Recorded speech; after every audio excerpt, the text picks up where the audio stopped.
जीव स्वयं नित्य निरंतर कर्मों के जाल को रच रहा है और अपने आप को बांध रहा है।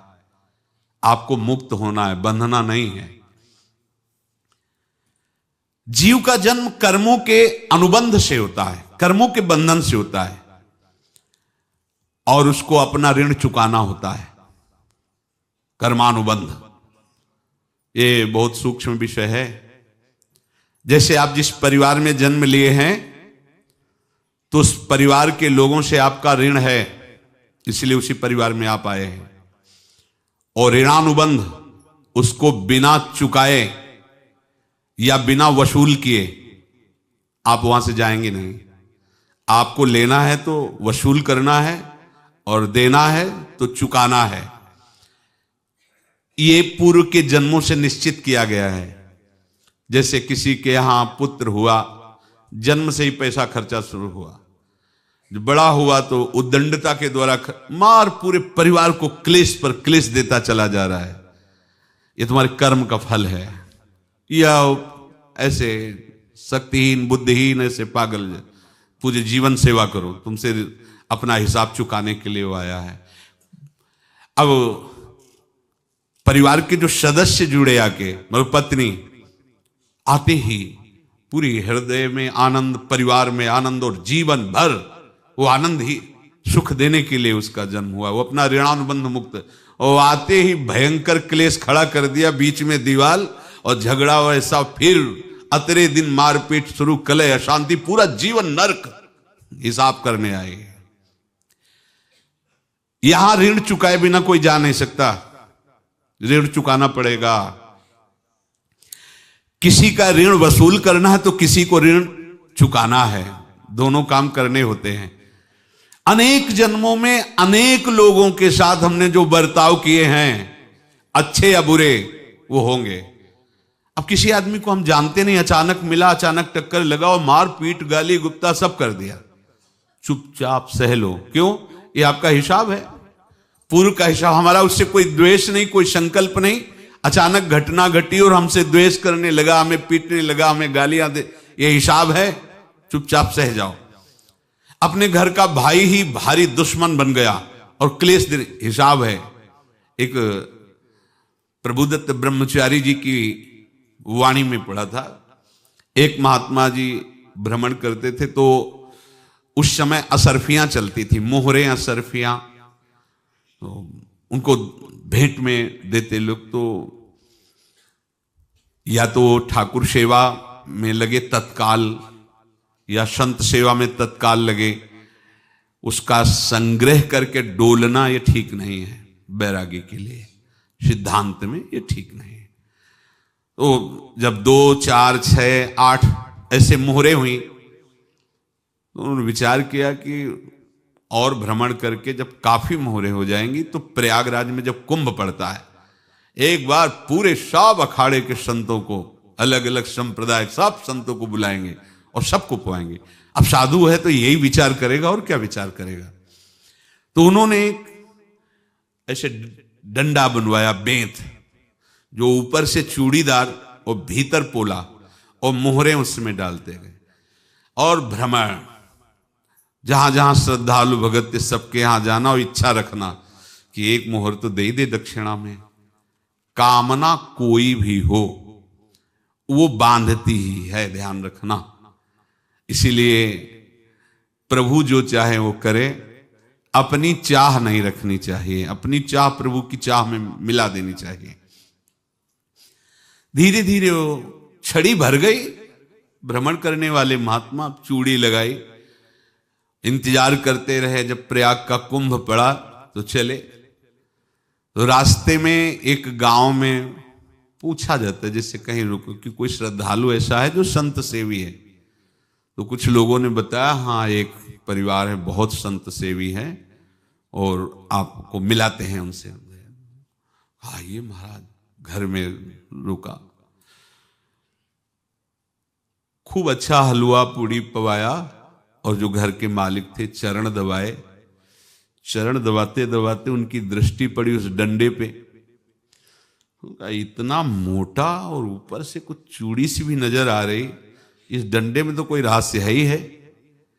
अब महात्मा जी को खवा पिला के सुला दिया। महात्मा जी जब सो गए तो पत्नी से धीरे से कहा, वो डंडा लाओ बाबा जी का डंडा। वो चूड़ीदार जो ही खोला पलटाया तो सैकड़ों मोहरे। ऐसे संत रोज पधारे भगवान, तुम आनंद हो जाए फिर क्या। पत्नी से कहा, नाप के कंकड़ लाओ। वो तो महात्मा जी तो खाए खीर पूड़ी, आराम से सो रहे। रात में पूरी प्लानिंग करके उसमें कंकड़ भर के चूड़ी लगाकर सिराने रख दिया, सारी मोहरें हटा ली। महात्मा जी आराम से छड़ी उठाए तो वजन पक्का। वैसे बड़े लोग चतुर होते हैं, पर ये नहीं जानते कि कर्म कितना भयानक होता है। और उनकी कोई संतान नहीं थी, पर धन में इतना प्रेम उनको था। बहुत सावधान। साधु महात्माओं के पास जो अर्थ है, गृहस्थी अगर आता वहीं से है, पर अगर उसको जोर जबरदस्ती या किसी छल कपट से, तो वो उसका विनाश ही करता है। आज तक का प्रमाण है। अब उनको ये भाव पता नहीं होगा, या पता होगा तो लोभ के कारण वो उसको मान नहीं पाए होंगे। महात्मा जी गए प्रयाग में, किसी अखाड़े पर रुके और वहां प्रार्थना की कि कल जो है संपूर्ण अखाड़ों का निमंत्रण किया जाए और सब संतों को भोग पवाया जाए और उनको दक्षिणा भी दी जाए। महंत ने सोचा कि बहुत बड़ा है तो उत्सव है, क्योंकि प्रयाग में कितने हजारों संत महात्मा सब।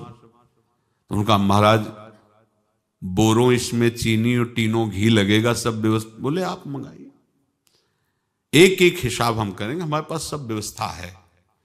बोले कुछ तो पहले दे दो, इकट्ठे देंगे हम। उनको था कि अगर हम छड़ी खोला और दो चार मोहरे दी, किसी को पता लग गया तो गड़बड़ हो सकती। बोले हम भंडारे के समय आखिरी में सब कुछ आपको दे देंगे। ठीक है। वो अपने पास से पैसे लगाकर खूब जितना सामग्री सब लाए, लाखों की, और सब संतों को निमंत्रण कर दिया। संत जन निमंत्रित हो गए, भंडारा बन रहा है। तब वहां के महंत है और उनका देखो भंडारा भी बन रहा है, संतों को निमंत्रण।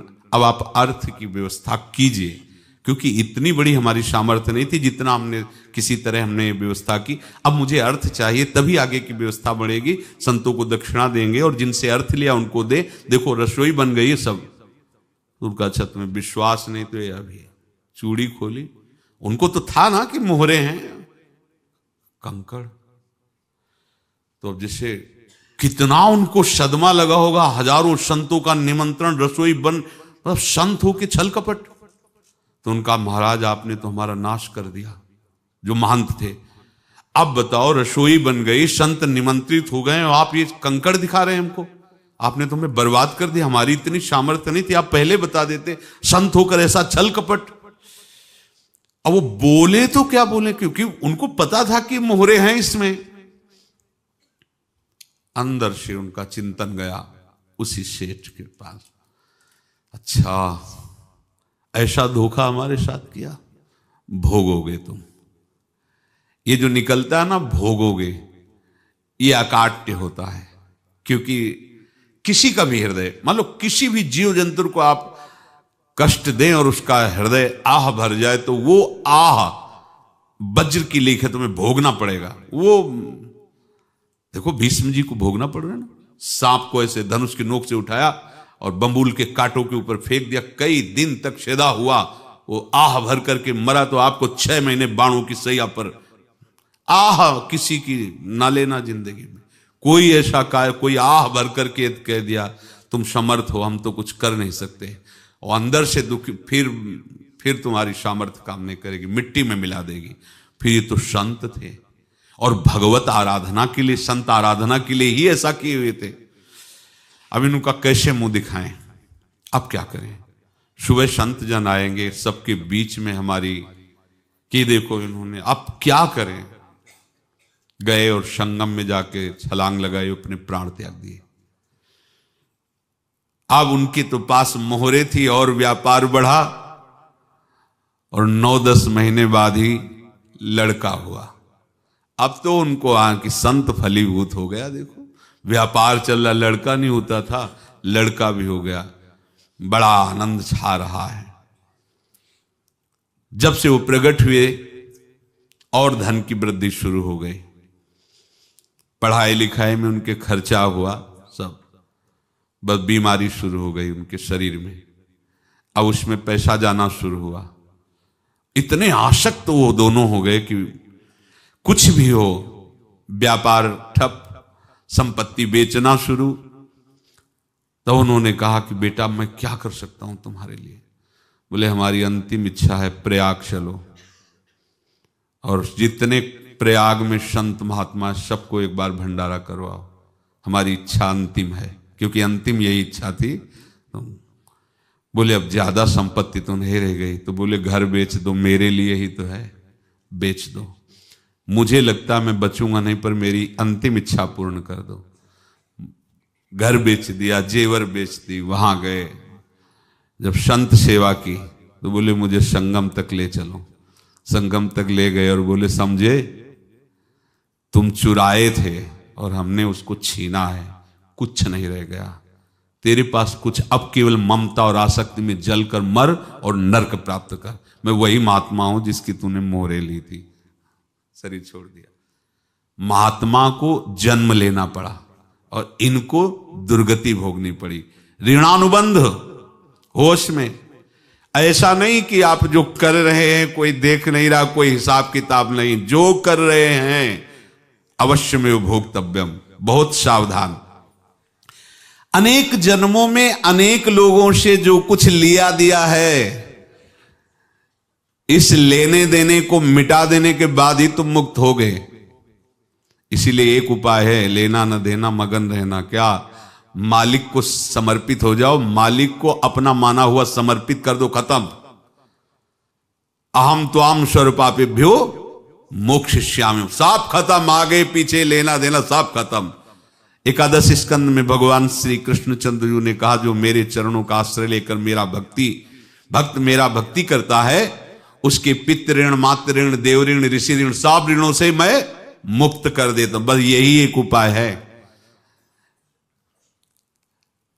जो इसके बंद करने का उपाय भक्तों के लिए है, वो यही है, भगवान की शरण में होकर अपना माना हुआ पूरा भगवान के अर्पित कर दो। अर्पित करने का तात्पर्य उसमें अहम हटा दो। तो दियम वस्तु गोविंदम तुभ्यमेव समर्पये।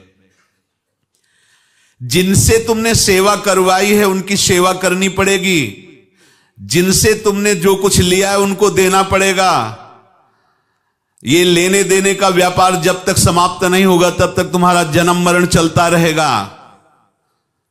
अब आपको यहां समझना है, यदि आपसे किसी ने पैसे लिए बेईमानी करके नहीं दे रहा है तो आप उसको गाली मत दीजिए, आपने बेईमानी की थी इसलिए आपकी बेईमानी हुई है, ले गया, कोई बात नहीं है, बंधन से मुक्त हुए, जो बोझा था चला गया।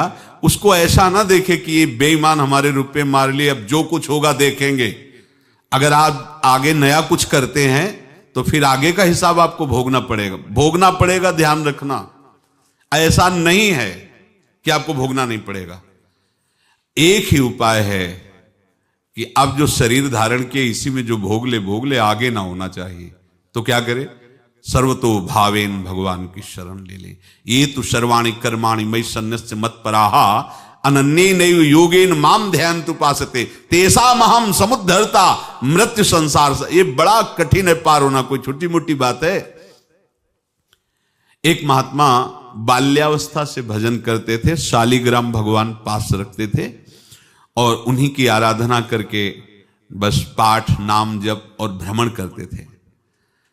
यौवन अवस्था थी, गंगा जी के किनारे अपने ठाकुर को विराजमान करके स्नान करने के लिए कपड़ा ही उतार रहे थे कि 90 लोग आ गए, भाला तलवार सब ले, मारो मारो इसको मारो, घेर लिया। तो उन्होंने हाथ जोड़कर कहा हमने क्या अपराध किया, कोई सुन ही नहीं रहा।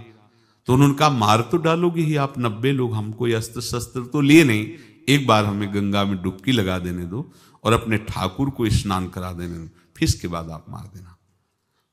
भगवत इच्छा से वो लोग रुक गए, स्नान किया और अंदर से प्रार्थना की, प्रभु ये क्या लीला है आपकी, आपके सिवा मेरा कोई है नहीं और ये मुझे मारना चाहते हैं।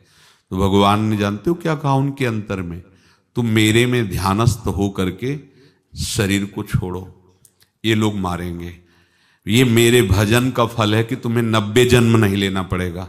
एक ही जन्म में 90 मिलके, तुमने 90 हिंसा की थी पूर्व में, तो तुम्हें 90 बार जन्म लेना होता और एक एक करके मारते। ये मेरे भजन का प्रताप है कि एक बार में ही 90 का हिसाब हो जाएगा। तुम आंख मूंदो, मेरे ध्यान में मगन रहो, मेरे प्रताप से तुम्हें कोई चोट नहीं होगी और स्वाभाविक मूर्छावस्था में प्राण तुम्हारे छूट जाए। ऐसा ही हुआ, ऐसा हुआ। तो ये बात समझ लो कि ये जो कर्मानुबंध है, ऋणानुबंध है। आप देखो, अगर शाप महात्माओं ने दिया कि तुम्हारे वंश का इससे विनाश होगा, तो भगवान भी परम धाम जा रहे तो उसी कील से, बाण की नोक में जो मछली लील गई थी, छोटा कण, उसी से की नोक बनाई और उसी नोक को प्रहार किया। भगवान के श्री चरण में वही बाण की नोक लगी और भगवान ने स्वीकार किया ना। भगवान का बड़ा लीला विचित्र है। अगर छुप करके उधर रामावतार में बात, तो इधर ऐसे स्वीकार किया है भगवान ने। ऐसा कहीं नहीं दिखाया कि मैं भगवान हूं तो मैं अपने लिए, ऐसा नहीं दिखाया। नारद जी का हित किया पर नारद जी ने शाप दिया तो भगवान ने स्वीकार किया। बंदरों ने ही सहायता की, जैसा बोले थे वैसा। ये लीला इस शरीर में भोगनी पड़ेगी। हाँ, ज्यादा को कम में भुगता देंगे, पर अब अगला शरीर ना मिले, इसके लिए सर्वतो भावेन भगवान के आश्रित हो जाए। जैसे आपने दुकान फैला रखी है तो उसमें दो काम होते हैं, लेना और देना। किसी को उधार दिया है तो हमें उसे लेना है, और कोई नगद देकर सामान ले रहा है तो उसे सामान देना है, या उधार लिया है तो हमें उधार देना है। अब अगर दुकान बंद करनी है तो तुम्हें देने वालों पर जोर देना है, लेने वालों पर जोर नहीं। लेने वाला तो जाओ हम क्षमा किया, समर्पित किया, हमारा कोई संबंध नहीं, खत्म हो जाए, वो खुशी हो जाएगा। लेकिन देने वाला तुम अगर दुकान भी उठा दोगे तो जहां भी रहोगे तुम्हारे पास वो आएगा, लाइए हमारा। तो देने पर नजर रखिए, जिसका जिसका हिसाब है वो आपके सामने आता जाए, हटाते जाओ। लेने पर नजर मत रखिए और दुकान फौरन उठा दीजिए, नहीं अगर लेते देते रहे तो चलता रहेगा। आगे चलकर कुछ लेना न देना, मगन रहना बस अपने प्रभु के चिंतन में। अब हम कैसे जाने कि किसको क्या देना है, हमें क्या पता? तो हम पूरा हिसाब जिनको पता है उनको दे देते हैं, समझ रहे हो? उनको पता है क्या लेना है क्या देना है, तो इनके पास पहुंच गए, सरकारी हिसाब से सब बराबर कर देंगे। हमको अपनी जिम्मेवारी इनकी चरणों में समर्पित कर देना है, तभी हम जीवन मुक्त होंगे। ये रहस्य की बात है। प्रभु कह रहे हैं, यस्य सर्वे समारंभाः काम संकल्प वर्जिताः ज्ञानाग्नि दग्ध कर्माणं तमाहु पंडितम बुधाः। जिसके संपूर्ण कर्मों के आरंभ संकल्प और कामना से रहित हैं, तथा जिसके संपूर्ण कर्म ज्ञान रूपी अग्नि से जल गए हैं, उसको ज्ञानी जन भी पंडित कहते हैं, बुद्धिमान कहते हैं। पूज्य श्री भाई जी महाराज कह रहे हैं, जैसे वहां ज्ञानाग्नि से दग्ध कह रहे हैं, तो अपने वृंदावन वासियों का प्रेमाग्नि से सब कर्म संस्कार दग्न होते हैं। जिस समय आपके हृदय में भगवत प्रेम का प्रादुर्भाव होगा तो लेश मात्र कभी तुम्हें दुख नहीं भोगना पड़ेगा। प्रेम का प्रादुर्भाव होते ही दुख का नाश हो जाता है, महासुख। जब प्रेम का प्रादुर्भाव होगा तो समस्त पाप भस्म हो जाते हैं, अशांति नष्ट हो जाती है, संसार ज्वाला स्पर्श भी नहीं कर सकती है। जब भगवत प्रेम का प्रादुर्भाव होता है तो हो सकता है उस उपासक के जीवन में दुखों का पहाड़ टूट पड़े, परिवार खिलाफ, शरीर रोगी, अव्यवस्था, बहुत बहुत कुछ, सब कुछ। कह रहे हैं इतना सब होने पर भी उसके हृदय में कोई भी दुख नहीं होता। ऐसा सामर्थ्यशाली भगवत प्रेम है। भगवान के चरणारविंद का जिसके हृदय में प्रेम है, भारी से भारी दुख भी उनको विचलित नहीं कर सकता।